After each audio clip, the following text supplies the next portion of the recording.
Greetings, my name is Mige Lim. Welcome to Authentic Expressions. Today's video will focus on ways to strengthen connection with foster children. And it's my privilege to have two of my clinicians in this area that has worked with foster children in the last few years. Thank you for having me, Dr. Lim. My name is Marnie Morgan, and I've worked within the child welfare industry for many years. I work with foster children through the foster care system and through adoption. My name is Stephanie Motes, and I am a clinician, and I work for an agency that serves families that are involved in the child welfare system, adoptive, foster, biological, and all of those things. And I've been in the field for about 13 years. So to start with, what are some of the common issues that you see that foster children encounter? I would say that some of the common issues that foster children encounter is certainly grief and loss, issues with trauma, attachment, and a great deal of anxiety and uncertainty. When children are removed from their biological families, of course, when they enter foster care, they're going to someone's home that they don't know. It's a new experience, new people, new smells. There's nothing that's familiar to them. As much as we try to keep siblings together, that is the goal for everyone. Sometimes they are separated from their siblings, which causes another form of anxiety and another form of loss. Many times foster children have been parentified, where their role is to take care of their younger siblings, and they feel at a loss in that responsibility. And so the uncertainty of not knowing what's coming next, what's going to happen next, when will I go home, again, causes a great deal of anxiety. In addition to that, when it's time to start school, for any child, starting a new school can be overwhelming and not knowing anyone, but many times our children are behind academically, or they may have some developmental issues or other issues that are stemming from their trauma. So they can start the school year behind other students, which can cause a great deal of self-esteem and anxiety in our children. Thanks, Marnie. On top of that, a lot of children that come into care really experience food insecurity issues. So a lot of times parents will see them hoarding food because a lot of times they don't know where their next meal would come from when they were with their biological family. A lot of them come from extreme poverty, and so it's very normal in extreme poverty not to know where your food is going to come from. Sleep issues are another issue that kids that come into care experience, whether they were getting enough sleep where they were before. It's a new environment, like Marnie said, and so there's that anxiety there, and a lot of times when we experience anxiety, it's very difficult to sleep. And so some other issues that the kids can encounter are sensory issues. If they're in an environment where there's several children and maybe they were the only child where they came from, or vice versa, noises and their senses of smell and touch, if they weren't touched. So that can cause sensory issues as well. And we can see behavior stem from all of these things because they don't know how to process everything all at once. So it appears that there are multiple levels of impact on these children. Definitely. Now it leads us to the next question, which is, what are some of the adjustment issues that you see common in the foster parents? Some of the adjustment issues can be, they can be on multiple different levels. If they're newer foster parents, and if they've never had children in their home before, it's all new. And so it's like bringing a baby home almost. You have no idea, and you can read all the books and go to all the great training, but until you have children in your home, you have no idea what you're going to get. And that leads me to my next issue that they may face is limited knowledge of where the children have come from, what has happened to them. CPS only tells them what they know, and that's usually not everything. And a lot of things come to light after the kids have been in the home and they're getting comfortable. And so you really never know what you're going to get as a foster parent. Sometimes the appearance of behaviors may trigger the foster parent's own past trauma. And a lot of times we don't think about what has happened in our past and how it relates to the way we parent children, but it extremely impacts that. they can experience social and emotional difficulties. The foster parents can experience alienation if they don't have a very strong support system. And there's probably times where they wonder if they made the right decision, and they will see a lot of behaviors that don't make any sense to them.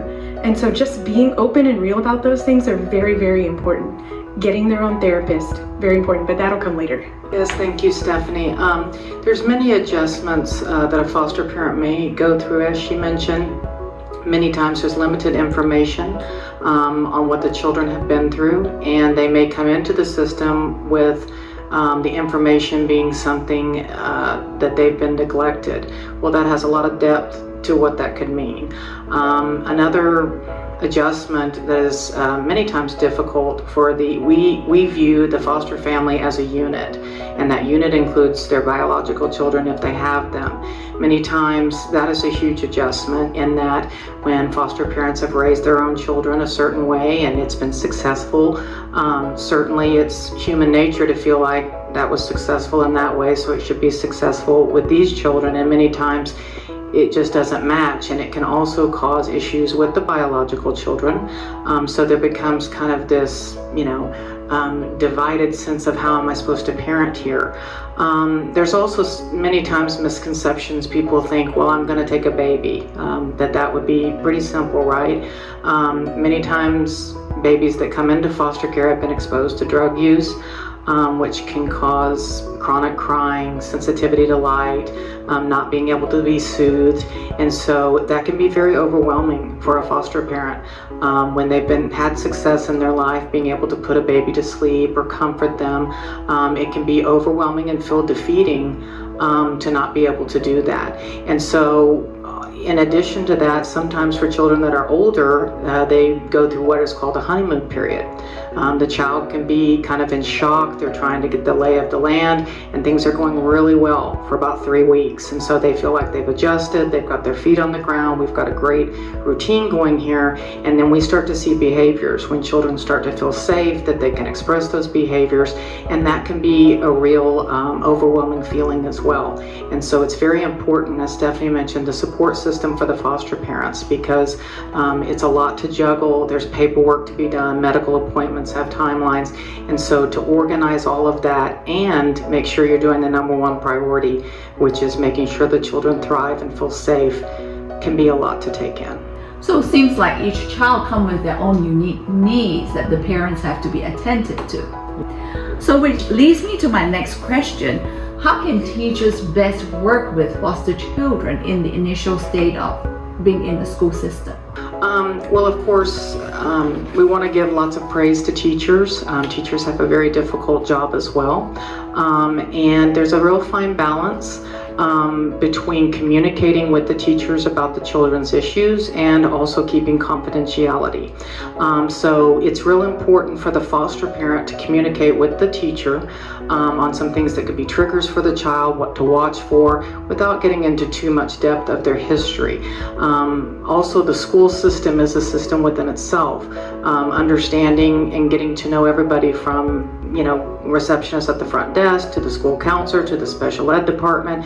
It really takes a team of people to help the children. One of the things that Child Protective Services offers is an educational specialist, and that person can come in and sit in ARD meetings or support the teacher and give different ideas of what could work with the children. So I think what's really important for teachers to understand is it is going to have to be a team approach for the child to be successful. And children can't learn when they're hungry. They can't learn when they're anxious. They've got too much on their mind, and so I think it's important for teachers to be able to recognize the difference between a behavioral issue and a response to trauma, because when children are in the classroom and they are behind academically, it can be a self-esteem issue versus just I don't want to listen or I'm not respecting you. And so again, I think the more education and collaboration we can do with the schools in talking about children's development, their trauma, their response to trauma, and how children in foster care learn is critical in the teacher being able to deliver the information where the child can receive it. I think kind of going off of what Marnie was talking about, a lot of times in the schools and general education classrooms, We have behavior charts and ways to handle kids' behaviors. And while it's fairly effective for kids that come up in fairly normal circumstances, not from very hard places where the kids that we work with come from, it's effective for those kids. For kids from trauma, it's not usually effective because then it brings shame and it brings trauma reminders and all those things. So it's very important to be open as a teacher to different ways of teaching these children, to different ways of relating to these children and connecting with them, because I think that's the most important thing overall that we talk about. It's usually not attention-seeking behavior, it's connection-seeking. And so just really understanding and seeking connection with these children is going to help you, and it's going to help them as teachers, as educators, as parents, just figuring out how to connect with these children. And it's not easy. It's not easy to find your way in, but it is possible. And just taking the time to be able to do that and being intentional about doing that, it's very important. So it's key to understand some of their background, and also, like you said, to understand that they do need connection, not attention. Lastly, what are some reminders that you would like to impart to foster parents as they work with their foster children? If you're married, make sure your marriage is rock solid-ish before you take kids into your home, because the marriage is the cornerstone relationship of that home. If the marriage isn't strong or in a place where it's been in healing, it's very difficult to bring kids into your home, because I don't know about you, but when kids come, no matter how they come, it puts a magnifying glass on your marriage, on your relationship. And if you guys aren't strong, it's very difficult to parent children, whether you have them biologically or whether you bring them into your home. But even more so when you bring kids from trauma in your home, it's going to challenge everything you thought you believed and knew about everything. And that's not a warning, it's reality. Another thing, prioritize your spiritual practices. Make sure you're spending time in the Word. If you practice Christianity or meditation or any of those, yoga, just any of those things that bring spiritual peace to you, it's very important. We are made up of mind, body, and spirit, and those three things have to work together. And if one is failing, the other two are not doing great either. And everything's interconnected. And so understanding that and having those habits, self-care, and I know that's like a $2 term these days, self-care, but self-care really means doing the hard things to take care of yourself: exercise, eating right, just having healthy habits, and your children follow those healthy habits, routines, go to bed early. Don't just preach it, practice it, right? So being intentional about self-care is one. That village support system, very, very important. Tell people, enlist people, have people commit. That's super important. Biological families, a lot of times we forget about them, or we don't really want to think about them, but these children come from an attachment, whether it was healthy or not. That's what they know, and it's part of who they are. And so educating ourselves about generational trauma and just all those things as foster parents, as caregivers, as clinicians, all those things, it's super important to know that biological families are important to our children, and learning about them and being there for them as you can, as you're legally able to. It's very important. And become trauma informed and responsive. Do training, and don't just do training, do your own research, read books, and just dive into all the things. There has been so much brain research in the last 15 years about trauma. It's amazing and just startling, some of the things that we're finding out about how trauma affects the brain. And learn about your own attachment style. Learn about how your history impacts how you're parenting these children. So those would be some of the reminders that I would give. There just are so many reminders, I think, for foster parents. One of the things I think is really important to point out is that foster parents are volunteers. They're people that open their home, their heart, and really they have to have their extended families buy in. It is I tell people fostering is a way of life. It's not just something that you do. And in order to be a quality foster parent, the work is just unmatched. And to say a volunteer doesn't even begin to describe it. And so one of the things that's really important is foster parents are not told nearly enough their value and the impact that they can make. And the reality is that no, children are not going to necessarily stay with you forever. Sometimes it is a temporary time that you'll have with that child. And I hear many people say, well, I could never do fostering because it would just break my heart for them to leave. And it is heartbreaking when you have an attachment and you've grown that attachment. But what is important is what you provided during that temporary time that they were with you. Love is never wasted. And so it's important to remember that every minute you have with that child can make a difference. And just like they don't know what the outcome's going to be, foster parents don't either. But what we do know is what you can provide them with that stability, love, nurturing, and consistency is something that they will carry with them. I think another thing that's important to remember is that as difficult as it can be when children have trauma response and they have behaviors, that it never is truly about you. The child is simply responding to their trauma, and as much as we try to sometimes fix that, really what they're doing is normal considering where they've come from. And so should a child say things to you, about your children, about your home, you have to try very hard not to take that personally, which is very hard to do. But it's important to separate that it isn't about you. You're the safe person that's there for them to be able to let that out on. And many times, the more they're expressing themselves, the more safe that they feel. And so I think it's important, as Stephanie said, the support system is huge. When you are a foster parent, there are many, many people coming in and out of your home. You're being audited, you're being looked at, regulated, which is important, and it has to happen to ensure quality foster care. But also remember, you need to have a safe person that where it's appropriate and you're not breaching confidentiality to talk to. When you feel frustrated, when you feel like I need respite, I need a break, I need some help, speak to that appropriate person, because that's what the support system is there for. And just know that there's many ministries in the world. There's all kinds of things that you can do to leave your imprint on the world. I can't think of a more valuable ministry than to give to broken children who, without people like foster parents, and in foster care is certainly a last resort. We want to try to find relatives. We want to try to get the children reunited with their family if that's an option. But if it's not an option, without you, what would happen to those children? And so we just want to thank you for your service. And when you're trained initially, it's a lot of information. And when you're taking in all that information, you can think, okay, this is a lot of information, I can do this.